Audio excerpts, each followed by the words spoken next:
va bien. Installez-vous. Il fait très chaud ce matin.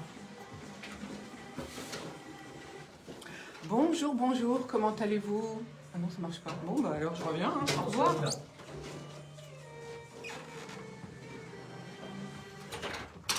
Bonjour, bonjour, comment allez-vous ce matin? Ravi de vous retrouver. Florence Sueur au micro. Bienvenue au bar de l'économie en FM, bien sûr, avec IDFM Radio Anguin, en vidéo live via Facebook et puis sur YouTube, vous pourrez nous retrouver.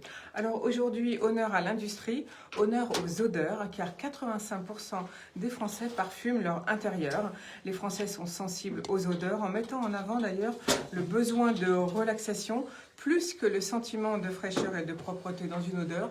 Peut-être est-ce dû au Covid. On verra. C'est l'une des questions qu'on va poser à notre invité du jour. C'est Pierre Loustric. Bonjour Pierre Loustric. Bonjour Florence. Vous êtes le président de Sentis, une SAS dédiée au parfum et à la création, à la diffusion de parfums depuis 2004. Des parfums d'intérieur, je le dis bien. Votre siège social est à Paris. Peut-être d'ailleurs c'est aussi le showroom à Paris. Mais votre usine de fabrication d'emballage est en Val d'Oise. Alors le projet de développement de Sentis repose sur l'augmentation de la capacité industrielle, une structuration de ses effectifs et la poursuite des phases de recherche et de développement. Et pour cela, vous avez obtenu 500 000 €. C'est la subvention accordée par la région Île-de-France qui va vous être versée cette année, car vous faites partie des 75 entreprises qui ont été sélectionnées. Alors, beaucoup d'originalité, on verra tout ça avec vous tout à l'heure. Mais tout d'abord, nos infos du jour, bien sûr, comme d'habitude. La première info du jour, c'est l'Agence européenne des médicaments qui donne son accord pour le vaccin Moderna, qui repose lui aussi sur la technologie de l'ARN messager. La Commission européenne doit désormais approuver sa mise sur le marché. Et selon les résultats des essais cliniques, il est efficace à 95% et n'entraîne pas d'effets secondaires graves. Il se prend en 2 doses à quelques semaines d'intervalle et peut être conservé à moins 20 degrés et non pas à moins 70 comme celui de son concurrent Pfizer-BioNTech. Il peut être ensuite conservé 30 jours au frigo entre 2 et 8 degrés. En France, le vaccin Moderna sera gratuit pour ceux qui se feront vacciner, mais son prix d'achat par la collectivité est élevé.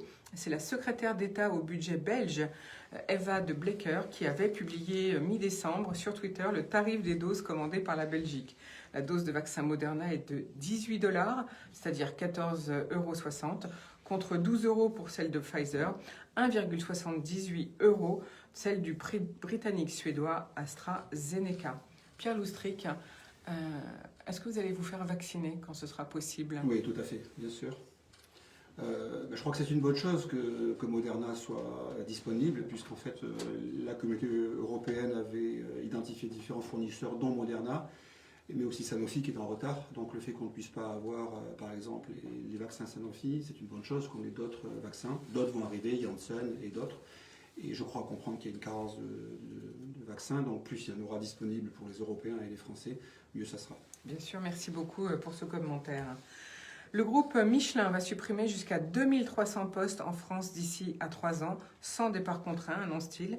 Le fabricant de pneus vise une amélioration de sa compétitivité, pouvant aller jusqu'à 5% par an pour les activités tertiaires et pour l'industrie dans le cadre d'un plan de simplification et de compétitivité. C'est ce qu'a annoncé donc le patron de Michelin. L'entreprise compte aujourd'hui 21 000 postes en France. Soumis à la concurrence des pneus à prix cassés, le groupe a déjà supprimé près de 1500 postes depuis 2017 dans le cadre de sa réorganisation, notamment à son siège historique de Clermont-Ferrand dans le Puy-de-Dôme et aux États-Unis. Il a également fermé les sites de La Roche-sur-Yon en Vendée et à Bamberg en Allemagne. D'ici à 2024, près de 60% des départs envisagés se feraient sur la base de départs anticipés à la retraite et le reste par des départs volontaires accompagnés dans le cadre de ruptures conventionnelles collectives. Cette réorganisation concerne tous les sites français du groupe, a précisé à l'AFP Florent Ménégo, le président donc du groupe clermontois. Michelin s'engage à recréer autant d'emplois qu'il n'aura supprimés, a-t-il ajouté, et l'entreprise prévoit d'accompagner les territoires et d'accroître son activité dans différents domaines en parallèle sur ce plan de simplification. Le nombre de départs sur chaque site sera précisé dans les prochains mois et la direction du groupe souhaite ouvrir rapidement des négociations avec les organisations syndicales autour d'un accord cadre d'une durée de 3 ans. Autre info du jour, c'est la scène surréaliste des supporters républicains qui rentrent dans le Capitole à Washington, aux États-Unis, alors que le Congrès se réunissait pour entériner la victoire de Joe Biden. De plus, les démocrates s'assurent le contrôle du Sénat après une double victoire électorale en Géorgie. Le démocrate Ossoff revendique la victoire dans la sénatoriale de Géorgie face au sénateur républicain sortant David Perdue, qui n'a d'ailleurs pas concédé sa défaite. Et l'autre candidat démocrate, Raphaël Warnock, a battu la sénatrice républicaine Kelly Loeffler. Il entre ainsi dans l'histoire en devenant le premier sénateur noir élu dans un État du sud des États-Unis. Cette victoire en Géorgie donc est cruciale car les démocrates donc prendront le contrôle du Sénat américain en offrant tous les leviers du pouvoir à Joe Biden à son arrivée à la Maison-Blanche le 20 janvier. Le Congrès, c'est-à-dire le Sénat et la Chambre des représentants, se sont réunis hier à partir de 13h heure américaine pour enregistrer formellement le vote des grands électeurs défavorables à Donald Trump. Je vous rappelle, 232 votes contre 306 pour Joe Biden. Et là-dessus, eh bien, Donald Trump a déclaré « Nous ne concéderons jamais la défaite ». C'est pourquoi les supporters sont rentrés dans le Capitole. Et du coup, c'est Mike Pence, d'ailleurs ça c'est la loi aux États-Unis, le vice-président qui est chargé d'annoncer la défaite de Donald Trump puisqu'il préside la session du Congrès. Pierre Loustric, vous avez eu une carrière internationale. Ça vous laisse pantois, cette investiture par les supporters républicains? Écoutez, j'ai découvert comme tout le monde les images ce matin qui sont vraiment tristes et affligeantes et dramatiques. Puis je crois qu'il y a eu 4 morts, au-delà de l'atteinte à la démocratie et de la symbolique de toucher au Capitole. Écoutez, j'espère que ça entérine l'ère Trump et qu'on passera à autre chose. Voilà ce que je peux dire par rapport à ça. Merci pour votre commentaire. Pierre Loustric, je rappelle que vous êtes le président de Sentis, une SAS dédiée aux parfums d'ambiance, comme on dit. Autre information du jour, c'est le Brexit. Comme promis, je vous distille quelques changements cette semaine. Alors, du fait bien sûr de la sortie du Royaume-Uni dans l'Union européenne. Alors en transport aujourd'hui, eh bien, le traité garantit une connectivité aérienne, routière, ferroviaire et maritime continue, mais de manière moins avantageuse que si le Royaume-Uni restait membre du marché unique. Des dispositions visent à assurer que la concurrence entre les opérateurs s'exerce dans des conditions équitables afin que les droits des passagers, des travailleurs, de la sécurité des transports ne soient pas compromis. Concernant les programmes et la coopération judiciaire, le Royaume-Uni continuera à participer à certains programmes de l'Union européenne pour la période 2021-2027, comme le programme de recherche et d'innovation Horizon Europe, à condition qu'il contribue au budget européen. L'accord établit un nouveau cadre en matière de coopération policière et judiciaire également, notamment pour lutter contre la criminalité transfrontalière et le terrorisme. Les deux parties continueront à partager l'ADN, les empreintes digitales et les informations sur les passagers et ils coopéreront par l'intermédiaire d'Europol. Cette coopération pourra être suspendue si le Royaume-Uni renonce à son adhésion à la Convention européenne des droits de l'homme ou à le faire appliquer au niveau national. Au niveau tourisme au Royaume-Uni, les professionnels saluent l'accord du Brexit finalement, mais les vacanciers britanniques pourraient faire face à des coûts de santé plus élevés et à des formalités administratives supplémentaires, d'autant que le Royaume-Uni vient de reconfiner, je vous le rappelle, tout le pays. Mais ensuite, les Britanniques pourront visiter l'Union européenne pendant 90 jours maximum sur une période de 180 jours. Alors c'est un petit peu compliqué le tourisme pour les Britanniques. Vers la Bulgarie, la Croatie, la Chypre et la Roumanie, les règles sont différentes. Dans ces 4 pays, ils peuvent rester 90 jours sans utiliser l'allocation que je viens de citer, c'est-à-dire sans utiliser leur période de 180 jours pour les autres pays d'Europe. Pour le reste, à l'étranger, pendant plus de 90 jours, ils doivent demander un visa ou un permis en fonction de la raison du séjour. Et je dis tout ça parce qu'il y a beaucoup d'Anglais installés en France. Pour eux, et en matière d'assurance maladie, comme toutes les cartes européennes d'assurance maladie émises à fin 2020 seront valables jusqu'à leur date d'expiration. Les Britanniques doivent s'assurer qu'ils ont une assurance maladie et voyage adéquate avant leur voyage. le gouvernement émettra bientôt une nouvelle carte baptisée Yuka Global Health Insurance Card qui couvrira les maladies chroniques ou existantes, les soins de maternité et les urgences. Et puis, je vous rappelle qu'il faut vous faire tester si vous voulez voyager. Pierre Loustric, alors vous êtes j'allais dire un travailleur international puisque vous avez fait une carrière dans différents groupes internationaux. Oui, tout à fait, dans anglais. Et puis bon, à titre personnel, mon épouse est anglaise et les enfants sont franco-anglais et d'ailleurs habitent et travaillent à Londres. Et puis je suis aussi exportateur chez Sentis, puisque un de nos gros clients est Costa Coffee.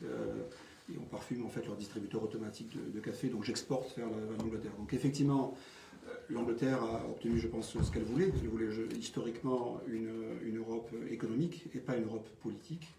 Même si, dans les faits, il y aura aussi quelques barrières, dont à l'export, même s'il n'y aura pas de quotas et de droits de douane, il y a néanmoins des formalités, un peu plus de paperasserie à remplir des deux côtés, lorsqu'on va exporter là-bas ou lorsqu'on va exporter vers l'Europe.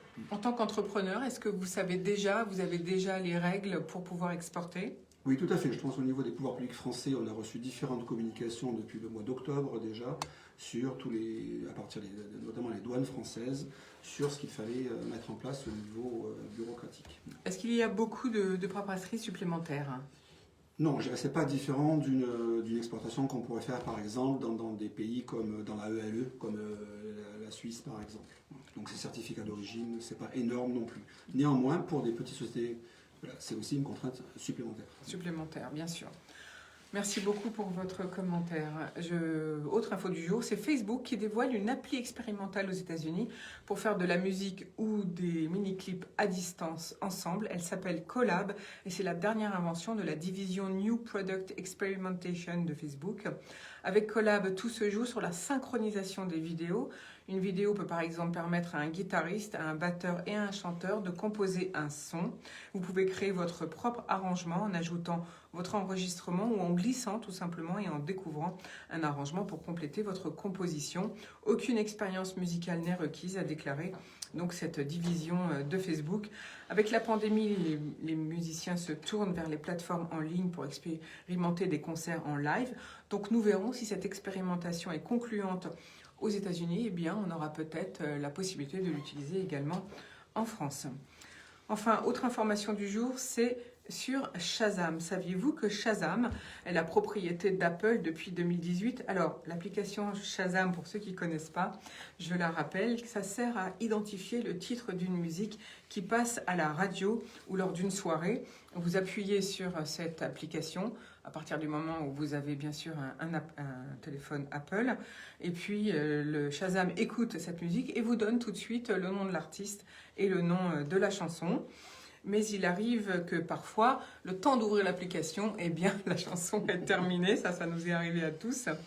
Eh bien, depuis la fin de 2020, Shazam a créé des synergies importantes avec les appareils Apple pour améliorer l'expérience utilisateur. Il n'est plus nécessaire d'avoir préalablement installé l'application sur votre appareil ou sur votre iPad pour pouvoir connaître le titre d'une chanson. Alors, comment ça marche ? Eh bien, pour activer ce bouton Shazam, si vous avez un Apple, je répète, rendez-vous dans Réglages de votre appareil, puis dans le menu Centre de contrôle. Vous faites défiler toutes les options proposées jusqu'à voir le panneau Autres commandes. Vous devrez alors cliquer sur le bouton plus qui se trouve à côté de l'option Reconnaissance des morceaux. Et puis ensuite, je l'ai testé, donc c'est pour ça que je peux vous en parler. Vous écoutez un morceau, vous cliquez sur le bouton Shazam au sein de votre centre de contrôle, en tout cas de votre téléphone. Et une fois toutes ces étapes effectuées, eh bien ça fonctionne très bien. Je précise simplement que c'est disponible si vous avez fait vos mises à jour, car c'est dispo depuis la version 14.2 d'iOS. Dernière info du jour, c'est Tesla qui a atteint 99,91% de son objectif 2020 en livrant presque 500 000 voitures, c'est 499 550 véhicules électriques puisque l'objectif était de 500 000 véhicules. Je pense que c'est la pandémie qui les a un petit peu retardés, mais tout de même une performance, alors que l'entreprise a été contrainte de fermer sa nouvelle usine en Chine, ainsi que son usine basée à Fremont en Californie pendant plusieurs semaines à cause de la Covid. A priori, c'est le modèle Tesla Model Y, un SUV dernière génération qui a permis cette performance. Les chiffres définitifs tomberont courant janvier, mais on sait déjà que Tesla a vendu 130 000 véhicules de plus qu'en 2019. Le marché de l'automobile français, lui, a régressé en 2020. Il est revenu à son niveau de 1975 avec 1,65 million de véhicules vendus contre 2,2 millions en 2019. Le segment de l'électrique et de l'hybride ont bien progressé. Voilà, c'était nos infos du jour. On va tout de suite partir écouter la chronique internationale de Pascal Boniface, notre spécialiste international, directeur de l'IRI, je vous le rappelle. Et cette fois, c'est pour une prospective géopolitique pour 2021. Bonjour et bonne année, c'est la première vidéo de 2021. Je les reprends avec plaisir et je vais continuer tout au long de l'année à essayer de clarifier un peu les questions géopolitiques et les rendre accessibles et à faire de la pédagogie sur les questions géopolitiques. Aujourd'hui, je le connaissais très bien. C'est de faire un peu de prospective. Est-ce que je dois brancher de manière électrique quelque chose? Bien sûr, la Covid-19. Alors il y a l'espoir du vaccin. On sent que la vaccination va être longue à venir et si elle devait être généralisée, elle ne serait pas avant le milieu, voire la fin de l'année. Donc on va encore vivre sous la menace de la Covid-19 qui continue à tuer de nombreuses personnes et qui continue à obérer les activités sociales, les activités économiques et l'activité mondiale. Et on va être encore, même si c'est plus sous le signe de l'espoir, en 2021 par rapport au désespoir de 2020, la Covid-19 sera quand même toujours un élément extrêmement important et central de cette année en géopolitique. Alors bien sûr, l'autre élément important, ça sera un nouveau président aux États-Unis. Joe Biden va entrer en fonction le 20 janvier à la Maison-Blanche et il va fermer la parenthèse de Donald Trump. Donald Trump a du mal lui-même à fermer cette parenthèse. On a encore appris récemment que pendant 1 heure, il avait voulu faire changer le décompte des votes en Georgie. Il fallait se demander quelle sera la suite judiciaire. Non seulement les affaires, mais des multiples casseroles que Donald Trump a accrochées à ses masques et qui ont été mis entre parenthèses durant sa présidence. Joe Biden, c'est bien sûr la fin des attaques contre le système multilatéral, la fin des tensions très vives avec ses alliés. C'est une nouvelle politique américaine, une nouvelle diplomatie, mais néanmoins, ça ne sera pas une diplomatie totalement différente. C'est-à-dire que l'unilatéralisme américain va demeurer. Il est très douteux que l'application extraterritoriale de la législation américaine s'arrête. Obama l'avait appliqué et la France l'a appris à ses dépens. Donc il y aura du mieux, mais ça ne sera pas des relations tout à fait idéales entre les Européens et les États-Unis, parce que les États-Unis vont vouloir défendre leurs intérêts économiques et vont vouloir le défendre, y compris contre les Européens. Bien sûr, ce qui ne changera pas, là, c'est la tension, la rivalité entre les États-Unis et la Chine. Elle est structurelle. Je l'ai dit plusieurs fois dans cette vidéo, ça sera l'élément structurant des questions géopolitiques pour les années à venir. Elle ne fait que monter parce que la Chine continue à monter. Et ces tensions sont bien sûr dues en partie à la différence de système politique, mais il ne faut pas se leurrer. Ce n'est pas uniquement parce que la Chine ne respecte pas le sort des Ouïghours ou réprime à Hong Kong que les États-Unis s'opposent à la Chine. Il y a d'autres pays qui ont également des politiques extrêmement répressives. Et là, par exemple, je pense à l'Inde. Et ce qui se passe en Inde est extrêmement inquiétant par rapport au Cachemire, par rapport au sort de la minorité musulmane, même si cela suscite moins de contestations dans les forums et de mobilisation anti-indienne qu'il y a de mobilisation anti-chinoise. Et donc, la question des droits de l'homme, du système politique est une vraie question de différence entre les États-Unis et la Chine, mais la véritable motivation de l'hostilité des États-Unis à la guerre de la Chine, c'est bien sûr, non pas cela, c'est la montée en puissance de la Chine. Rappelons simplement que Chinois et Américains avaient des relations très paisibles, voire même de quasi-alliés, du temps de Mao Tse-tung, où la répression en Chine était bien plus forte qu'elle ne l'est maintenant. Donc il ne faut pas se leurrer sur les motivations réelles de la rivalité entre la Chine et les États-Unis. La question du système politique est moins importante en fait que la question de la suprématie mondiale que vont se disputer ces deux géants. Et bien sûr, il y a la place de l'Europe. Que doit faire l'Europe? L'Union européenne vient de signer un accord commercial avec la Chine parce que ça permet à l'Europe de rééquilibrer un peu ses relations commerciales avec la Chine. Alors cela est vu comme une mauvaise manière faite à Biden par certains, mais il n'est pas anormal que l'Europe défende ses intérêts et ses intérêts commerciaux seront mieux défendus avec la signature de cet accord.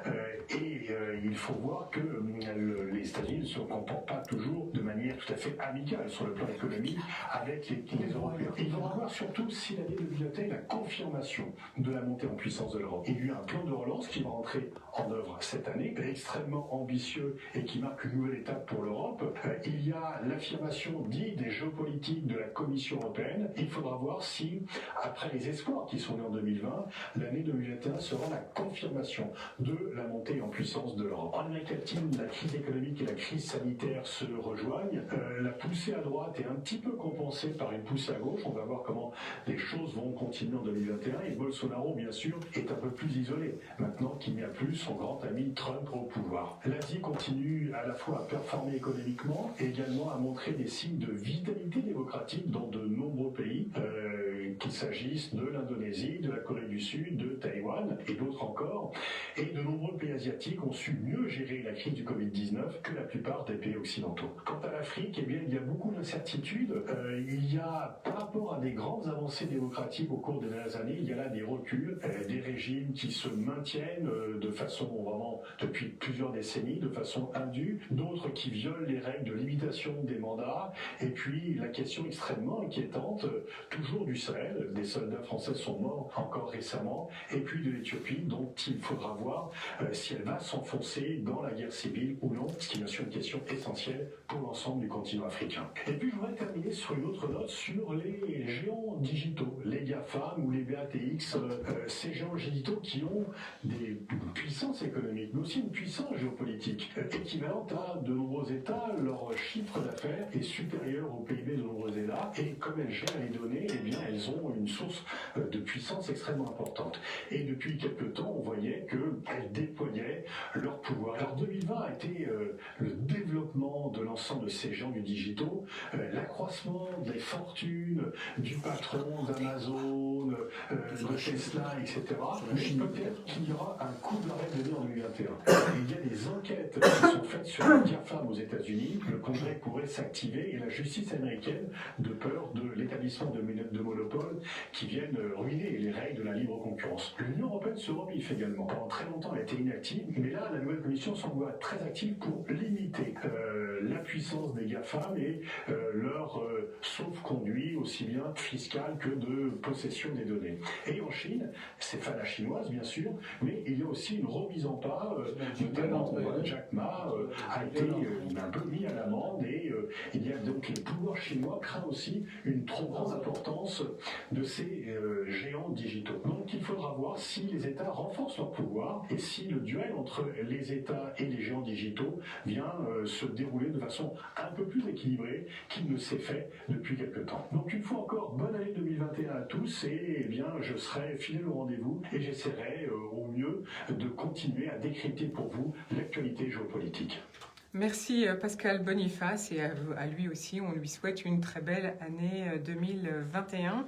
Alors, vous avez entendu son analyse géopolitique. Je vous ai annoncé hier justement les répressions de la Chine sur Jack Ma qui a disparu depuis fin octobre et sur son groupe, ANT Group, qui est vraiment très suivi par le gouvernement et qui a demandé, enfin la Banque centrale chinoise leur a demandé de donc réduire la voilure. Je vous ai tout détaillé hier sur ce sujet. Pierre Loustric, vous êtes président de Sentis, une SAS dédiée au parfum, mais vous avez eu une carrière internationale. Qu'est-ce que ça vous inspire, cette analyse géopolitique de notre correspondant ? Donc déjà, par rapport au plan de domination mondiale, économique et politique de la Chine, ils sont en avance en fait sur leur feuille de route. J'ai lu récemment que c'est en 2028 que finalement, ils allaient devenir la première puissance économique mondiale devant les USA. Et ce qui s'y passe au niveau démocratique est assez troublant, outre donc les actions contre la pro-démocratie à Hong Kong, vous l'avez dit tout à l'heure sur Jack Ma ou d'autres tycoons qui ne suivraient pas la ligne du parti. Et donc c'est très délicat de manière esselée de pouvoir tacler ça et de pouvoir le dénoncer au niveau des différentes entités politiques mondiales, qu'elles soient les USA ou la Communauté européenne, car en même temps le marché de la Chine est le marché qui a, en tout cas chez Sentis, qui est dans l'industrie du luxe en 2020, a quelque part sauvé l'année. Donc il faut savoir que dans la consommation du luxe en Chine, c'est plus 48% en 2020. C'est un pays qui est reparti plus vite et avant d'autres. Et donc en même temps, on a besoin d'eux, mais en même temps, il faudrait les condamner. Or, lorsqu'on a vu ce qu'a fait l'Australie, par exemple, qui s'est permis de dire que l'OMS n'avait pas eu accès au laboratoire de Wuhan, la manière dont la Chine a quelque part eu des mesures de rétorsion sur les exportations australiennes de bœuf ou d'autres minerais vers la Chine, c'est assez troublant de voir comment la Chine réprime toute prise de parole contre leur politique. Donc c'est un dilemme qui va être intéressant d'affronter et j'espère qu'on aura un monde démocratique plus uni au niveau des puissances mondiales. Je pense que Biden veut se rapprocher justement des puissances occidentales et pas jouer en solo comme Trump, justement pour essayer de faire un contrepoids à cette puissance qui est vraiment inarrêtable. Merci beaucoup pour ce commentaire, Pierre Loustric. Nous verrons bien effectivement comment ça va évoluer. Je vous ai parlé hier aussi de l'accord justement qui a été signé le 31 décembre entre l'Europe et la Chine. On va tout de suite faire une pause musicale et puis ensuite place à l'industrie aux odeurs. Radio Anguin, la radio du bien-être. C'est Claude Bolling, ça? C'est Claude Bolling? Claude Bolling, il est énormément venu jouer à Anguin. Moi, je le connaissais, je l'ai rencontré. Il avait tellement de succès qu'il était très jalousé par ses pairs. C'est vraiment... Ça, c'est... Tu fais écouter ce qu'il faisait, hein. Normal. Mais il avait un succès phénoménal. En plus, il était très simple, très facile d'accès. Quand des petites associations venaient lui demander de jouer pour une soirée, il venait. Il venait volontiers. Je me souviens du Lion, c'est le Lions Club, je crois. Il faisait, dans les années, je crois, 70, je dirais, faisait des grosses soirées, des très belles soirées, comme ça se fait plus maintenant. Oui. C'était le Rotary de Lions qui faisait ça à l'époque. Voilà, à l'époque. Moi, je me souviens de mes parents qui allaient. C'était des dîners dansants. Et lui, il était là. Enfin, moi, j'y étais pas, mais j'étais trop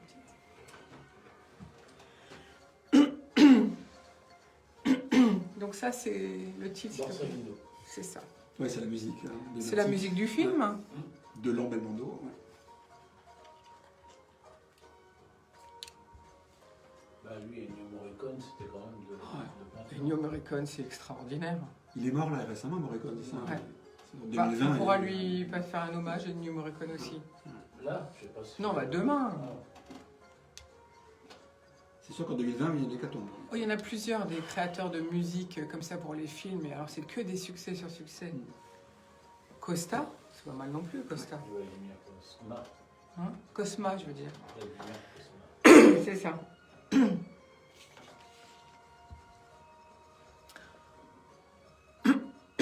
Bon, décidément, j'ai mon chat dans la gorge. 10 secondes. Allez, on y retourne.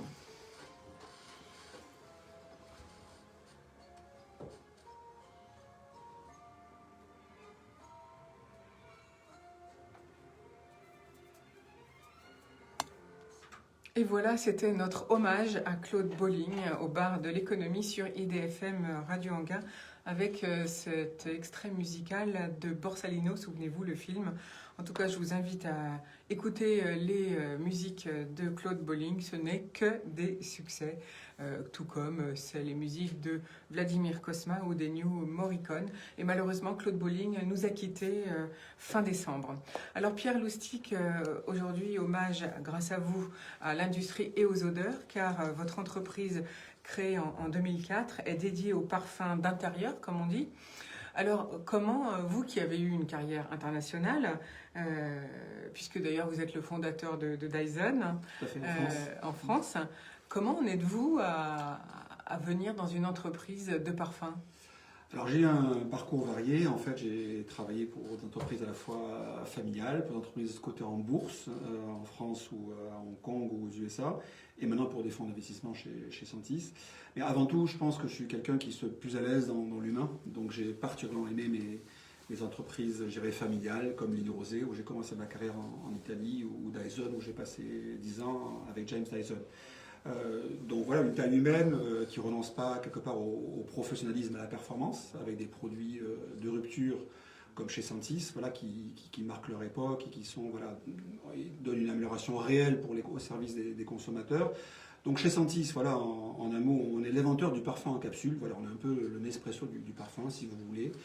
Et notre fondateur, David Suissa, voilà, a inventé ça à l'âge de 25 ans, après Polytechnique. Et il s'avère qu'il était à la fois passionné de technologie et d'innovation et aussi de parfum, et il était allergique. Donc face à cette frustration de ne pas pouvoir se parfumer à cause de la nocivité de l'alcool, il a eu l'idée de mettre son talent au service de l'innovation avec justement ce parfum en capsule, qui a la particularité de partir d'encapsuler. Donc désolé pour les auditeurs, je vais quand même le montrer pour les spectateurs en web.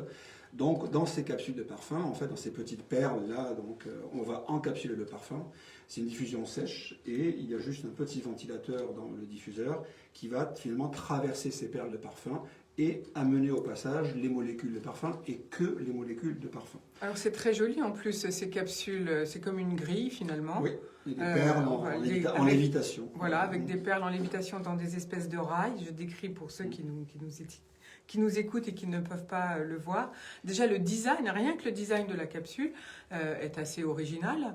Est-ce que toutes les capsules sont sous cette forme? Oui, donc l'air de famille commun, c'est toujours, vous l'avez dit, c'est gris et c'est perles. Okay, en fait, on a différentes formes de capsules pour différents usages. Donc ça, c'est la capsule pour notre produit grand public, hein. Mais on a aussi des capsules pour l'industrie de l'automobile. Donc par exemple avec Valeo et Peugeot, c'est nous qui fabriquons en première monte avec Valeo dans les 3008 et les 5008, des toutes petites capsules, un peu de la taille d'un ongle de pouce, qui sont dans les systèmes de ventilation des voitures. Avec Costa, que j'ai évoqué tout à l'heure, donc distributeur automatique de café, c'est une autre taille de capsule, mais c'est toujours le tronc commun, si vous voulez, c'est toujours ces petites perles, et nos brevets, et là-dessus, on a 8 brevets mondiaux, sont sur ces systèmes de perles dans cette grille. Alors ce qui est incroyable, je trouve également, c'est que c'est ce que vous avez dit, la manière dont ça fonctionne. C'est-à-dire que finalement, c'est un ventilateur qui va traverser les billes. C'est ça. Donc en quoi sont faites les billes de parfum?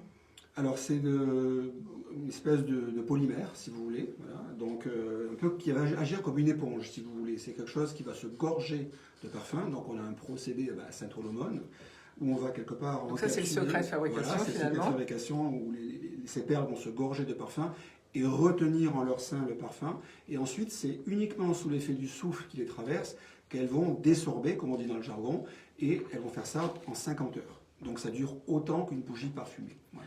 C'est-à-dire autant qu'une bougie parfumée, si on éteint le ventilateur donc, que vous avez montré tout à l'heure, alors c'est un ventilateur, je vais dire c'est très beau comme produit, je vais le décrire. Donc c'est ovale, on peut dire, brillant. De toute façon, vous pouvez le retrouver sur le site internet de Sentis. C'est portable, il y a une poignée, donc finalement on peut l'emmener avec soi un peu partout autour de soi. La capsule rentre par le dessus et puis on branche. On appuie sur un bouton, il y a une batterie en fait qu'il faut recharger, je suppose. Ça, c'est comme un téléphone portable tout simplement. Voilà. On charge pendant 4 heures et ça vous donne 20 heures d'autonomie. 20 heures d'autonomie, c'est quand même pas mal. Oui. Donc on peut le faire pendant 10 minutes, on éteint, et puis on n'est pas obligé de le faire pendant des heures après tout. Exactement. Quand on estime que la pièce elle est suffisamment odorante, on peut l'éteindre. Et un des gros avantages de cette technologie, c'est qu'il n'y a pas d'alcool, donc il n'y a pas de rémanence. Dans notre jargon, la rémanence, c'est quand une odeur persiste. Donc les produits qui sont en alcool, en fait, si vous rentrez chez Sephora, vous sentez une pollution olfactive de tous les parfums en alcool qui ont été parfumés. Là, en un quart de seconde, on passe d'un parfum à un autre. Et ça n'imprègne pas les tissus ni les rideaux, quelque part. Moi, j'allais dire, vous devriez peut-être développer un partenariat avec la RATP pour le métro parisien. Je pense qu'il y a un marché, effectivement. Parce que ça serait bien qu'on puisse rentrer... Parce que ce qui est original chez vous, en tout cas moi, ce que j'apprécie, c'est les 25 fragrances qui sont que à base de produits naturels, c'est bien ça? Tout à fait. Nous, on part du concentré pur, il n'y a aucune autre adjonction. Combien de thématiques a-t-on le choix au niveau de ces expériences sensorielles, comme vous dites?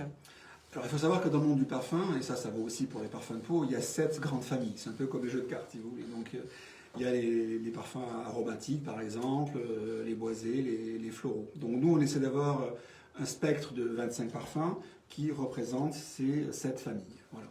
Donc, du coup, il y a le choix par rapport à ça. Et quelles sont les différences de ces 5 thématiques?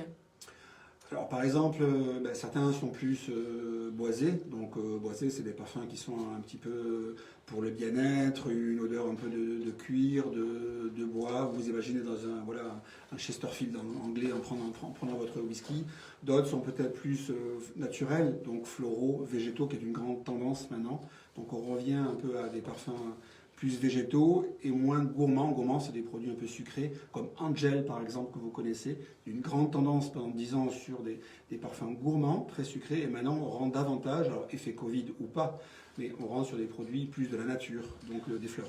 Alors justement, parlons un peu de cette étude que vous avez menée en 2020. Est-ce que c'est l'effet Covid qui fait que 85% des Français parfument leur maison? Ou bien est-ce qu'il y a une nouvelle tendance qui sort avec cette pandémie? Alors non, en fait, parce que déjà 75% des Français parfument leur intérieur. Donc ça, c'était le fruit de l'étude qu'on a menée avec PRS in vivo. C'est sûr que le Covid a exacerbé l'appétence pour les parfums d'ambiance. Il faut savoir que la seule catégorie dans le monde du parfum qui a eu une croissance en 2020 sont les parfums d'ambiance. Pourquoi? Parce que les gens sont restés davantage à la maison, de facto, et ont voulu aussi, par rapport à un côté un peu anxiogène de la situation qu'on vivait tous, rechercher aussi des odeurs de bien-être. Donc tout ça a fait en sorte que les parfums intérieurs sont en plein boom, en fait, en général, dans le monde entier. Et du coup, ça vous permet cette étude aussi peut-être de dégager des nouvelles tendances sur le choix des Français, d'évoluer vos gammes? Oui, tout à fait. Donc c'est sûr que l'aspect bien-être, avant il y avait un côté évasion. Je voulais sentir une odeur, Canada Spa, pour me sentir dans une forêt de séquoia au Canada. Là, c'est plus vraiment une notion de bien-être, quasiment avec un sentiment aromatique assainissant. Donc on a développé là une nouvelle gamme avec un parfumeur spécialiste qui s'appelle Jean-Charles Sommerard, qui est un aromathérapeute. Et donc là, on a fait une gamme de 2 parfums qui s'appelle Respire, par exemple, il y a beaucoup plus de menthe ou d'eucalyptus et qui vont vous ouvrir, un peu comme du Vicks Vaporub, qui vont vous ouvrir un peu les voies respiratoires. Donc c'est aussi un dérivatif qu'on a observé récemment. Donc ça nous donne l'impression de mieux respirer. Exactement, finalement. Voilà, tout à fait. Et ça, c'est directement lié au Covid. Ça, c'est vraiment, pour Sentis, dans votre actualité, le fait de travailler avec des spécialistes, des maîtres parfumeurs, c'est votre volonté dès le départ? Oui, stratégiquement, nous ne voulons pas être parfumeurs. Nous, on est experts de diffusion de parfums. C'est comme ça que nous sommes connus en France et dans le monde. On a des systèmes très sophistiqués et aussi les capsules, vous l'avez évoqué tout à l'heure. Mais nous, on préfère que le parfum soit fait par des spécialistes. On préfère diffuser. On est un vecteur de diffusion et on diffuse le parfum des autres qui le font mieux que nous. Et aussi, je crois dans la spécialisation. Pour une petite société comme notre, une PME, il vaut mieux se focaliser sur quelque chose et le faire bien que de se disperser finalement. Et donc, du coup, vous faites appel chaque année à plusieurs développeurs de parfums? On travaille surtout avec des marques. Donc, notre stratégie est surtout dans le jargon B2B2C, donc business to business to consumer. Donc, on est ce qu'on appelle une marque ingrédient. On est un peu comme Gore-Tex ou Teflon, si vous voulez. Nous, on donne notre technologie à des marques partenaires. Donc Diptyque, qui est très connu en France, qui est en plein boom, ou Joe Malone, qui appartient au groupe Estée Lauder américain. Et en fait, nous, on va vectoriser et diffuser leurs parfums. Parce qu'il s'avère qu'en matière de parfums, les consommateurs sont très attachés à des parfums qu'ils ont depuis 30 ans. Et ce que les gens veulent, c'est un parfum Diptyque, mais diffusé dans une nouvelle manière qui est beaucoup plus saine que les bougies parfumées, qui sont cancérigènes. Il y a du nitrate, il y a du benzène. Par définition, une bougie, lorsqu'elle se consume, c'est nocif. Tout ce qui se consume est nocif en chimie, outre le risque d'incendie, puisqu'il y a 250 000 incendies domestiques en France, dont une grosse partie est causée par des bougies que l'on laisse là pendant la nuit. Et il faut justement aérer sa maison quand on fait... Exactement, justement pour ces aspects de nocivité, ce qui n'est pas le cas avec nous. La lumière de la bougie, c'est vrai, est très sympathique, oui, mais il ne faut pas oublier d'aérer sa maison. Exactement. Alors, Sentis, pour qui sont réalisées ces créations de parfums? Alors, on a deux branches chez Sentis, une partie grand public, donc on a donc des parfums qui sont pour parfumer votre maison, votre voiture, et un département professionnel où là, on va vectoriser et diffuser le parfum de grandes marques comme Hermès, Chanel, dans un magasin Sephora ou dans des boutiques par exemple. Et on parfume aussi tout type de lieux, donc des centres commerciaux, donc Aéroville, près de Roissy, qui appartient à Unibail-Rodamco, c'est nous qui le parfumons. Les hôtels 5 étoiles, des boutiques de luxe, Van Cleef & Arpels par exemple, bijouterie, c'est nous qui parfumons ces boutiques. Donc c'est-à-dire que finalement, les boutiques ou les centres commerciaux veulent avoir leur empreinte olfactive, et c'est à partir de là également que vous travaillez avec des créateurs de sensations, de senteurs? Tout à fait. Donc en fait, le marketing olfactif est une science assez récente finalement. Donc jusqu'aux années 90, les lieux n'étaient pas parfumés. Ensuite, il y a des approches très basiques. Par les gens vous disiez, ben, toi tu es orange, donc tu auras un parfum d'orange, toi tu es la poste, tu es jaune, tu auras un parfum au citron. Après, il y a eu une évolution, les gens ont voulu passer de mono-ingrédients, par exemple orange, à une véritable composition, mais fournie par exemple par Sentis, qui a sa collection, je l'ai évoqué tout à l'heure, de 25 parfums, qui sont des compositions de différents ingrédients. Et la dernière tendance, un peu comme les gens feraient leur propre musique ou leur propre jingle, comme le fait la RATP avec des sonorités qui leur sont propres, la dernière tendance, c'est d'avoir leur propre odeur. Et donc là, c'est ce que nous faisons, sans renoncer à notre stratégie, qui est plutôt de faire appel à des nez, pour justement créer ces parfums que nous diffusons. Alors, on peut dire que l'originalité chez vous, c'est cette innovation technologique, c'est ces billes finalement par lesquelles que vous avez cité tout à l'heure, par lequel ce ventilateur pousse l'odeur en fait, puisque vous avez dit c'est comme une éponge. Donc, chaque capsule qui est donc rectangulaire est sous vide quand on les achète.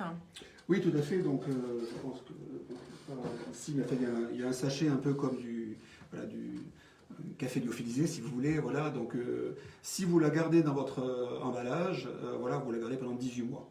En fait, elle ne se consomme que lorsque le diffuseur fonctionne et lorsque l'air va traverser cette capsule. Si elle est inerte, l'éponge va garder en fait en soi, en son sein, le parfum. Alors donc pour la maison, il y a Partout en France, on a 70 où on peut voir les produits.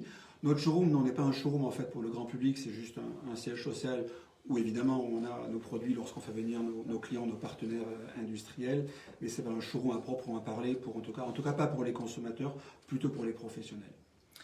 Et du coup, vous avez développé également une nouvelle méthode, ça c'est très original, c'est le fait on met sous une table ou sous un bureau, on met un appareil et en passant la main au-dessus, vous me dites si je me trompe, en passant la main au-dessus de cette table, ça déclenche automatiquement une expérience olfactive de quelques minutes. Tout à fait. Donc déjà, nous avons déjà ce genre de dispositif, par exemple chez Sephora ou Nocibé, lorsque vous allez découvrir un parfum Chanel ou Hermès, on a déjà ce dispositif. Néanmoins, à la demande des marques et des distributeurs, à cause du Covid, justement, les gens ne veulent plus toucher les testeurs. Ils veulent tester les parfums sans toucher, vous savez, les mouillettes en papier ou appuyer sur le flacon en libre-service qui a touché quelqu'un avant vous. Donc, il y avait cette volonté de faire découvrir les parfums, mais sans contact, en fait. Donc, c'est pour ça qu'on a fait évoluer notre R&D vers un diffuseur, donc désolé pour les auditeurs, mais je vais le montrer pour ceux qui nous suivent sur le web. Je vais essayer de le décrire en même temps. Voilà, en fait, on va venir coller, une boîte noire. Vous imaginez un meuble chez Sephora ou chez Nocibé, et on va venir cacher à l'intérieur ce détecteur qui est en capacitif. Il va traverser toute matière sauf le métal, jusqu'à 10 cm d'épaisseur, et ensuite vous allez juste passer votre main un peu comme vous ferez devant une vitrine d'agence immobilière où on va découvrir les images en bougeant votre main devant la vitrine. Et ça va déclencher quelque part le petit ventilateur qui lui aussi est caché et la capsule de parfum qui est cachée à l'intérieur de ce petit ventilateur. Exactement. Donc tout ça est caché. Vous avez un shot olfactif de 30 secondes que l'on peut régler qui est déclenché par ce passage au-dessus de la main mais sans contact. Et grâce à ça, on va pouvoir faire découvrir tout parfum, Chanel numéro 5, Calèche Hermès et autres. Alors votre actualité justement c'est, j'allais dire, votre activité plutôt c'est une grosse recherche et développement, j'imagine. Oui, chez donc Sentis. 10% du chiffre d'affaires est dédié à la R&D. Il y a une grosse empreinte technologique, puisque notre fondateur est lui-même un polytechnicien. Donc il y a un peu ce qu'on appelle chez nous le yin et le yang, hein, le yin froid de la technologie au service du yang, de l'émotion et du parfum. Voilà, c'est un peu ce qui caractérise. On est dans ce qu'on appelle actuellement la parfum tech. Hein. Il y a à la fois, de manière paradoxale, une appétence pour la technologie, donc notamment des gens en Asie par exemple sont très appétents sur le digital, mais en même temps il faut conserver le parfum. Donc nous on essaie de faire évoluer nos produits vers des diffuseurs de plus en plus sophistiqués, donc, mais qui vont conserver l'émotion de la diffusion de parfum. Donc ça, ce que vous venez de décrire comme produit qui se met sous la table, qui ne se voit pas, qui déclenche un shot olfactif de 30 secondes, ça fait partie des nouveaux Tout à fait, développements. ça, c'est un produit qui est récent, que l'on lance actuellement. Vers quoi va-t-on comme tendance de produits pour le futur? Vous avez déjà des idées? Oui, on a comme vision que le parfum soit une fonction de vie importante dans le domicile. Donc forcément, dans une notion de domotique, on va vers des produits qui vont être avec une reconnaissance vocale Alexa déclenchée en disant « lance-moi le parfum Vesper Garden dans la salle de bain, lance-moi le parfum Canada Spa dans le living room », donc jusqu'à 4 diffuseurs pouvoir déclencher ou par la voix ou évidemment par une app. Donc c'est cette notion de digital. Une appli, ça veut dire. Une application, excusez-moi. Un jargon. Donc voilà vers quoi nous travaillons et nous allons bientôt lancer ça. Et ça, c'est un futur à combien de mois? Ça, c'est à 6 mois tout cas. Donc pour l'année 2021. Tout à fait. Donc 10% investi dans la recherche et développement, c'est ce que vous disiez. Pourquoi avoir demandé finalement de cette subvention auprès de la région Île-de-France? Parce que malgré tout, nous restons une entreprise de taille moyenne. Hein. Nous sommes une PME de 30 personnes. Et lorsque vous prenez un coup de grisou, comme nous avons tous subi en 2020 avec le Covid, même si je répète, dans l'univers du luxe, voilà, nous en sommes quand même préservés. Hein, un petit peu moins, voilà. Par rapport à d'autres catégories comme l'automobile ou l'aviation. Ou l'aviation. L'hôtellerie, la restauration. Néanmoins, voilà, il faut quand même être prudent.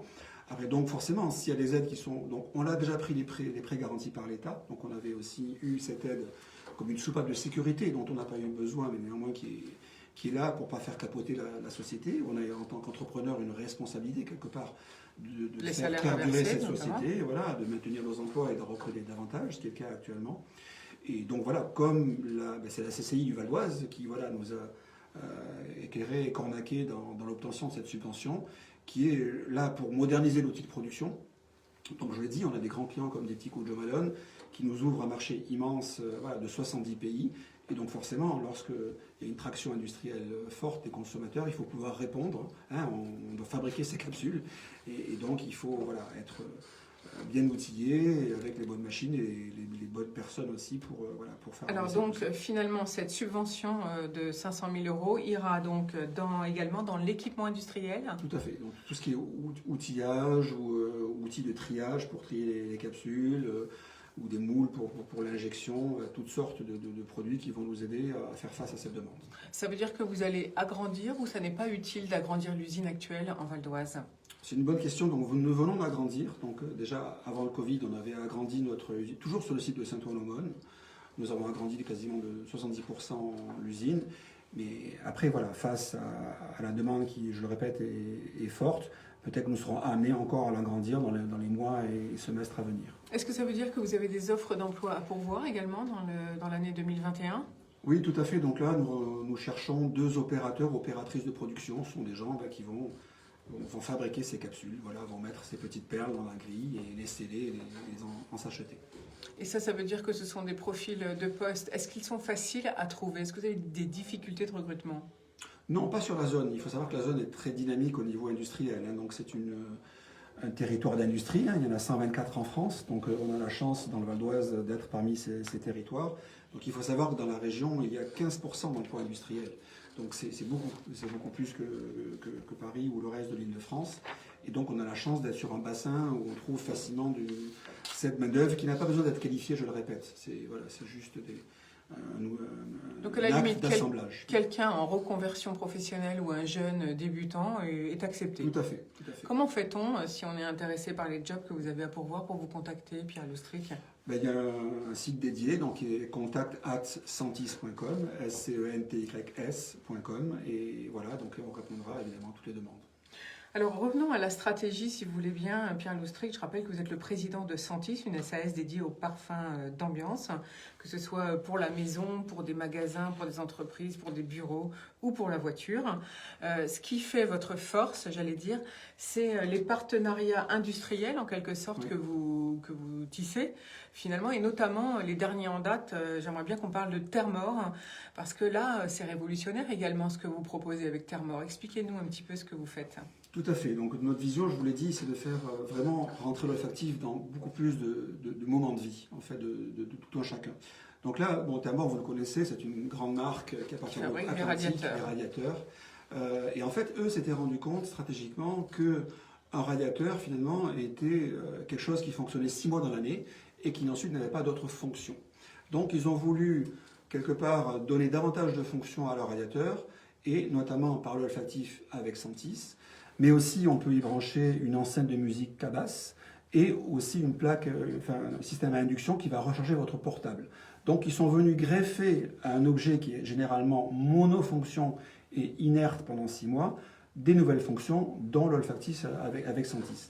Donc là, tout simplement, on a collaboré avec eux pour créer, dans un temps record de 6 mois, un petit diffuseur qui, par une clé USB, vu que le produit convecteur est alimenté par l'électricité, on profite de cette branchement électrique pour y greffer un appendice qui est un petit diffuseur avec sa même capsule, en fait, et vous pouvez parfumer toute pièce où se trouverait ce radiateur, votre cuisine, votre salle de bain, votre hall, vos chambres. Et donc cet appareil se clipse, j'allais dire, sur le radiateur. Comment Tout à fait, pose-t-il ?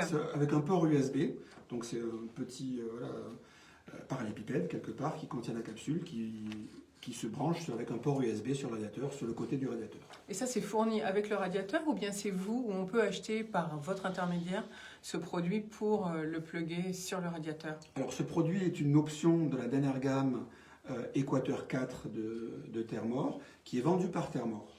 Nous, en revanche, on est là pour la partie consommable, et ensuite les capsules sont achetées directement à Sentis, sur le centre Sentis ou sur Amazon ou dans nos boutiques. C'est la capsule Sentis qui fonctionne. Donc on a dissocié en fait les actes. Alors, autre accord, j'allais dire, symbolique, quand même, et qui parle à tous les Français, puisque tout le monde connaît les petits lus, les fameux petits lus. Si vous avez reconstitué l'odeur du petit lu pour l'exposition, expliquez-nous comment ça s'est passé.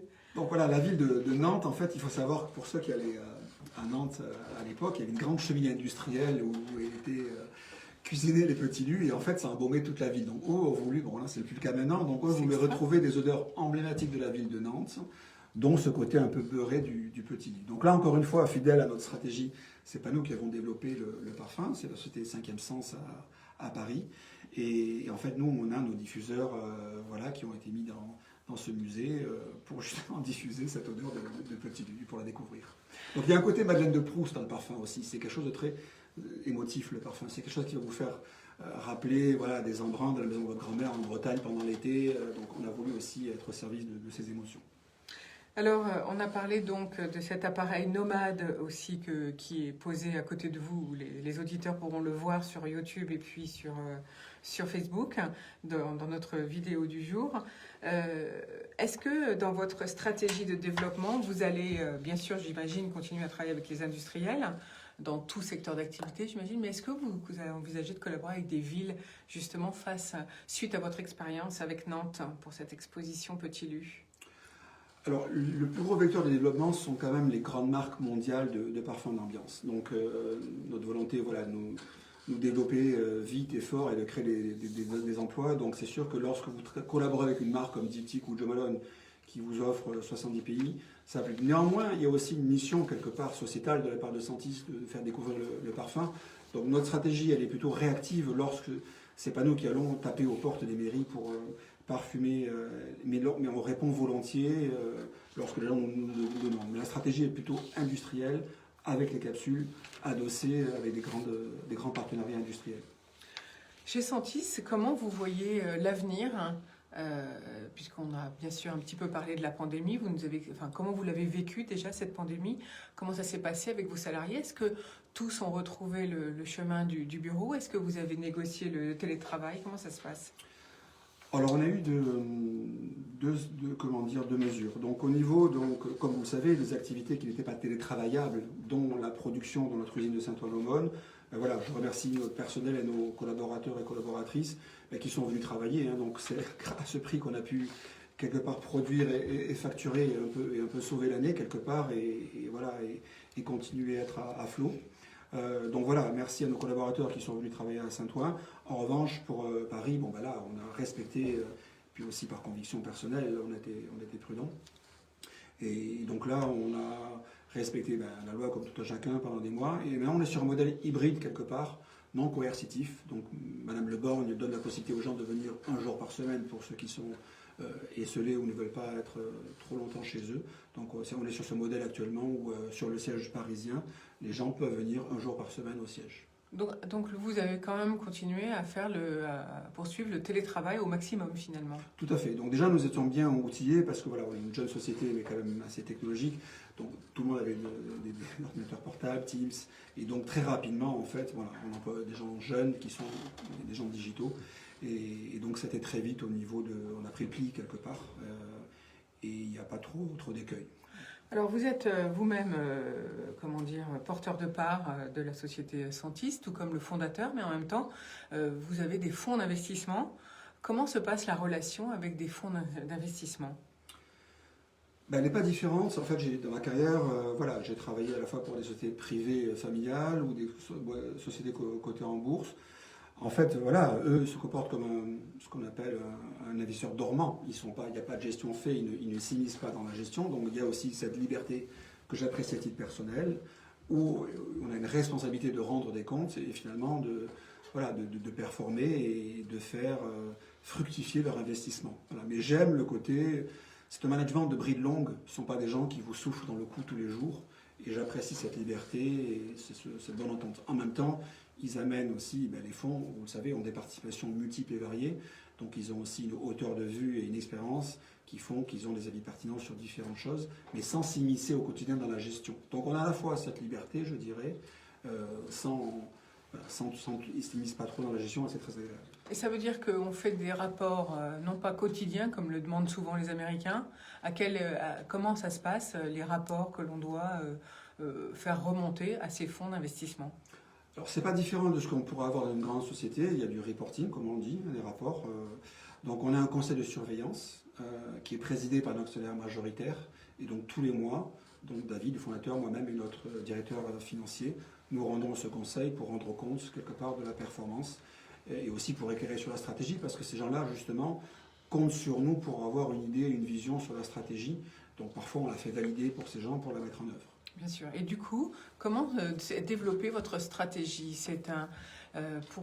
Notamment pour tous ces partenariats, vous avez un directeur commercial qui va à la rencontre des entreprises pour proposer des partenariats, ou c'est plutôt le bouche à oreille qui finalement vous a fait évoluer et ce sont les entreprises, vous parliez par exemple de Joe Malone ou de Diptyque, qui viennent à vous ?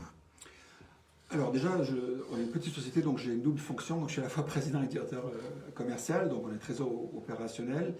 Donc il y a les deux, forcément, il y a un aspect de prospection, mais vous savez, dans le monde du luxe, c'est un monde très feutré. Donc finalement, c'est plutôt le bouche à oreille qui va fonctionner. Donc on a la chance d'avoir ces partenariats avec des marques très prestigieuses, et du coup, on a aussi une avance, on est pionniers et leaders, on est très connus dans le monde, et donc on a la chance d'avoir ces gens qui viennent à nous quelque part pour concevoir avec eux des produits en partenariat industriel. Vous avez expliqué tout à l'heure que vous exportiez dans plusieurs pays, notamment en Chine. Est-ce que c'est difficile ? Est-ce qu'on n'a pas peur de se faire voler, entre guillemets, de se faire copier ? C'est toujours le pendant de l'opportunité, quelque part. Ça, voilà. La Chine offre une grande opportunité de marché, je l'ai dit, ça a sauvé l'année 2020 et ça a sauvé le monde du luxe. Et même là, au moment où je parle, on a un très beau carnet de commandes grâce à la Chine. En même temps, voilà, il ne faut pas être naïf quelque part. Il faut avoir déjà des brevets, c'est le minimum. Et puis ce qu'on appelle dans notre jargon des barrières à l'entrée, des manières aussi de rendre encore plus difficile de faire ce que nous faisons.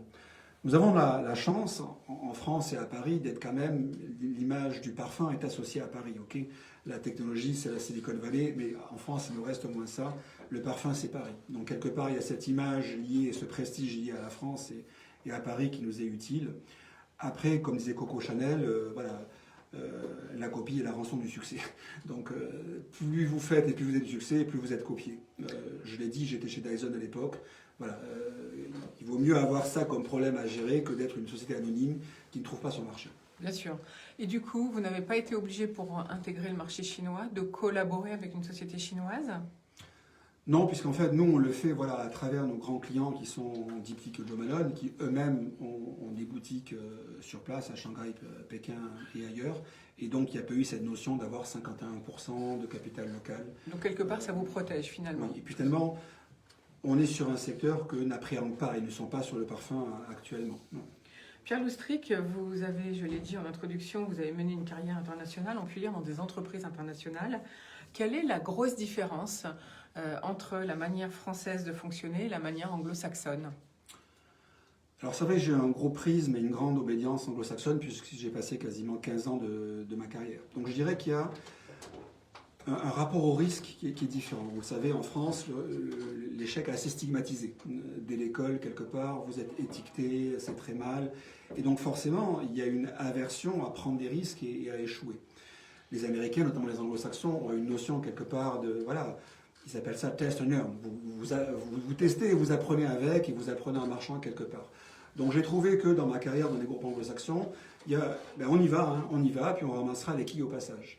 En France, en revanche, il y a notamment pour cet aspect de prudence, cette aversion par rapport au risque, ce côté cartésien, ingénieur, de couper les cheveux en 8 quelque part, et c'est jamais assez bien, c'est jamais assez parfait, peut être quelque part un frein à la rapidité.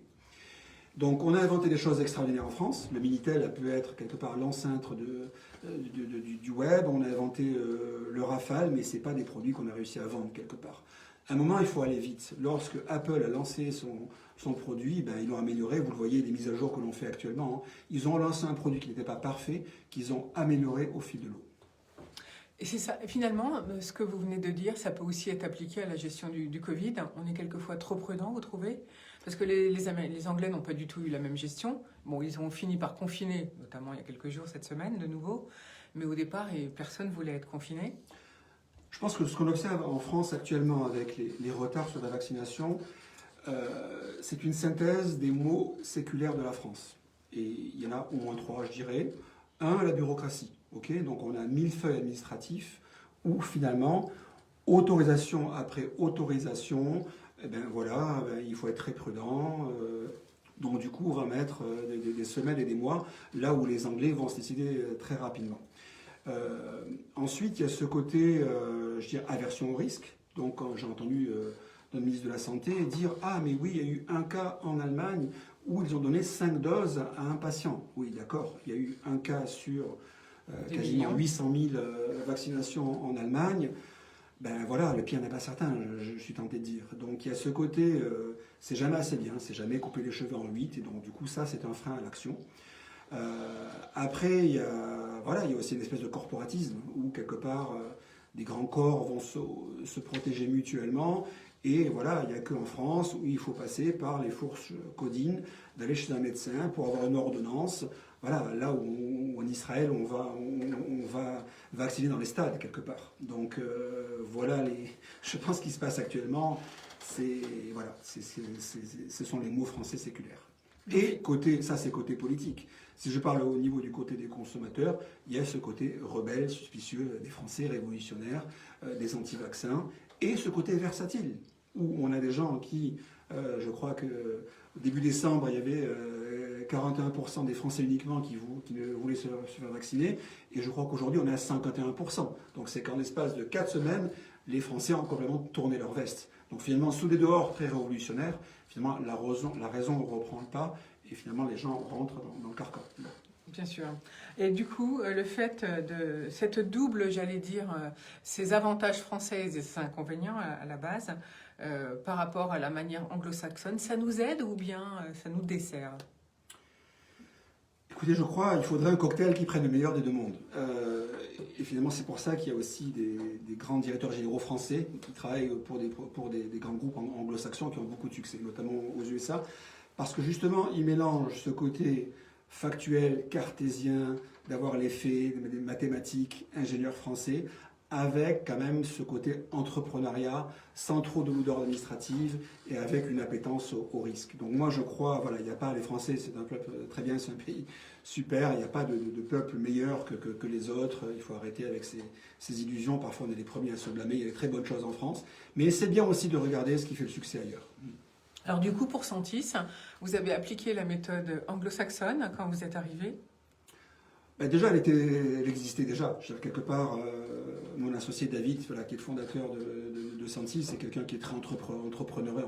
Vous ne pouvez pas avoir du succès si vous ne prenez pas des risques quelque part. A fortiori, lorsque vous essuyez les plâtres, lorsqu'on est dans l'innovation de rupture, comme c'est le cas chez Sentis, où vous inventez des choses, où vous ne copiez pas les autres, où vous pourfendez. Avec audace, forcément, il faut avoir une appétence au risque calculée, et c'est ce que nous faisons quelque part. On a une approche complémentaire entre David et moi, avec les faits, et moi, mon côté anglo-saxon, plus profondeur et audacieux. Alors du coup, qu'est-ce qu'il faut vous souhaiter, Pierre Loustric, pour Sentis pour 2021? Écoutez, voilà, ce qu'il faut souhaiter, c'est que la société continue à se développer, qu'elle continue à créer des emplois, qu'elle continue à être un champion français, innovant, qui va faire découvrir des produits made in France sur la planète entière.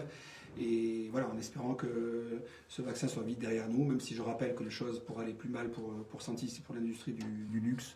Mais voilà, tout simplement comme un citoyen lambda, il faut qu'il y ait moins de morts et plus de sérénité en général. Est-ce que c'est difficile de développer une industrie en France? Oui et non. J'ai été expatrié dans d'autres pays comme l'Italie, qui étaient encore plus lourds en lourdeur administrative. Donc finalement non, c'est pas comme l'Angleterre, vous allez créer une entreprise pour 100 € dans un après-midi à Londres. Mais quand même, c'est pas aussi difficile. Voilà. Et on est bien accompagné, je trouve, par les pouvoirs publics. Et c'est documenté, il y a des vademecum qui fonctionnent et des organismes publics qui fonctionnent. Et on a eu la chance d'avoir cette subvention grâce à la région Île-de-France. Donc on n'a pas à se plaindre, je trouve. Est-ce que tout est fabriqué en France pour vos produits? Saint-Ouen-l'Aumône, oui. Les essences viennent d'où? De Grasse, vous le savez, Grasse est la capitale mondiale du parfum, c'est un site UNESCO reconnu. Donc voilà, on a la chance d'avoir le berceau de la parfumerie qui est en France et donc on l'utilise. Oui, ça c'est quand même formidable, vous êtes une entreprise franco-française. Tout à fait, entièrement made in France. Et qui arrive à diffuser finalement, grâce à vos signatures de contrats, partout dans le monde. Sur tous les coins de la planète. Est-ce que, est-ce que vous voulez passer un message particulier aujourd'hui? Non, voilà, je remercie mes collaborateurs qui sont venus travailler, qui ont été très solidaires, et qui sont venus à Saint-Ouen-l'Aumône et assurer, faire leur job. Et voilà, donc c'est une entreprise avec des gens passionnés et voilà, je voulais le remercier publiquement. Alors pour le grand public, on va rappeler que vous êtes distribué en France chez 70 revendeurs. C'est ça. Peut-être si vous voulez bien rappeler l'adresse de votre site internet pour voir où on peut retrouver les magasins de détail. Oui, donc c'est www.sentis.com. Et puis peut-être si vous voulez bien, on va rappeler les 2 postes à pourvoir en opérateur industriel. C'est ça. C'est donc sur Saint-Ouen-l'Aumône, c'est bien ça. Et là pareil, il faut contacter sur le site internet. Ils envoient leur candidature à contact@sentis.com. Voilà, donc je rappelle ce beau projet de développement de votre entreprise grâce au financement de la région Île-de-France, 500 000 € pour financer donc l'augmentation de la capacité industrielle, la structuration donc de vos effectifs et la poursuite des phases de recherche et de développement. Et puis je voulais signaler que vous aviez reçu la médaille d'argent du label EcoVadis. Oui, oui, on a une approche RSE forte. Et donc EcoVadis, pour ceux qui ne connaissent pas, c'est un label qu'elle vend en poupe et qui va mesurer quelque part le côté responsabilité sociale et environnementale des sociétés. Et effectivement, on a eu la médaille d'argent et uniquement 15% des sociétés de notre taille en France ont eu cette reconnaissance. C'est important pour nous parce que nos partenaires, L'Oréal par exemple ou Chanel, sont des gens engagés et responsables. Et donc il y a aussi cette notion d'aller au même diapason qu'eux dans dans cette direction qui est évidente pour tout un chacun. Et finalement, se faire reconnaître par un label, c'est important et ça fidélise quelque part sa clientèle. Oui, tout à fait, c'est très important. Nous sommes aussi ISO 9001 et ça nous a bien aidé avec des grands industriels comme Valeo par exemple. Merci Pierre Loustric d'être venu présenter un fleuron de l'industrie française, l'industrie olfactive. Je rappelle que vous dirigez Sentis.